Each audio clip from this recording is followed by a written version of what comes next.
တင်မခါနှုတ်တဲ့ရလက်73လက်မှ14လက်မှ15လက်မှ16လက်မှအဲ့ဒီကွာခြားချက်တွေကိုခြေတွက်ပြမယ်ခါသေးတင်ကြီးအချိုးစားဖြစ်နေတဲ့အတွက်ကြောင့်မလို့နောက်ချမ်းမှာတင်တောက်ကိုခြေတို့6တောက်ထည့်ပြီးတော့သုံးမယ်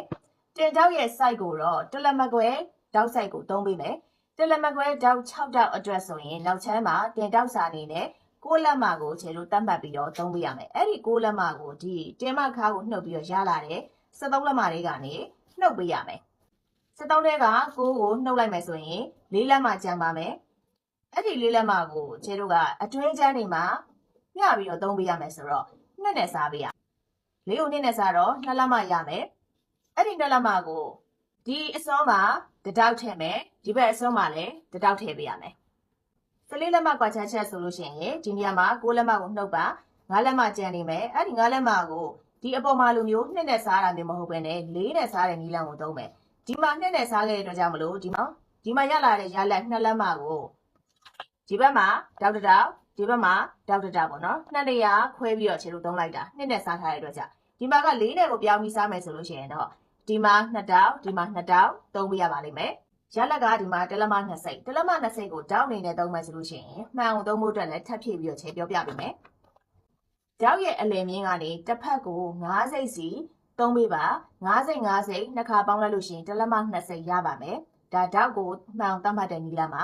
ခုနကခြေနောက်ချမ်းမှာတလက်မကွဲတောက်လို့ခြေပြောလိုက်တယ်တလက်မကွဲဆိုတာကတလက်မ4စိတ်တောက်ပါเนาะတလက်မ4စိတ်ပမာဏရဖို့ဆိုလို့ရှိရင်ဒီအလယ်ကနေဒီဘက်ကို6စိတ်ဒီဘက်ကို6စိတ်မှတ်ပြီးတော့တလက်မကွဲတောက်ကိုတင်တောက်နေနဲ့သုံးပေးရမယ်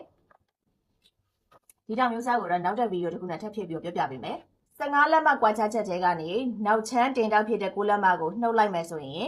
6လက်မှကျန်နေမယ်အဲ့ဒီ6လက်မှကိုဒီအပေါ်မှာလုပ်ခဲ့တဲ့အတိုင်း4နဲ့စားမယ်4နဲ့စားမယ်ဆိုလို့ရှိရင်တောက်ကအားလုံးပေါင်းတောက်4ချောင်းသုံးပေးရမယ်ဆိုတဲ့သဘောမျိုးပဲเนาะ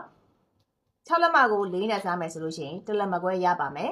အဲ့ဒီ1လက်မကွဲကိုအတွင်းချမ်းဒီနေရာမှာ2တောက်ထည့်မယ်ဒီဘက်အတွင်းချမ်းမှာလည်း2တောက်ထည့်ပေးမယ်ဒီရလက်တွေရဲ့အဖြေတွေကိုခြေဒီမှာတွက်ပြပေးထားတယ်ဒီ16လက်မရဲ့ရလက်ကိုတော့ခြေဒီမှာအဖြေမပေးထားဘူးသူတို့ကိုတွက်စေခြင်းလို့ပါ16လက်မတွေကနေ9ကိုနှုတ်လိုက်လို့ရှိရင်9လက်မကျန်မယ်9လက်မကို4နဲ့စားပြီးတော့ရလာမဲ့တောက်ရဲ့အတိုင်းတာကိုခြေကိုတွက်ပြီးတော့ဖြည့်ခဲ့ပေးပါပညာဒနာပေးရင်းနဲ့သူတို့ကိုစားမေးလိုက်တာပါဒါမှပဲ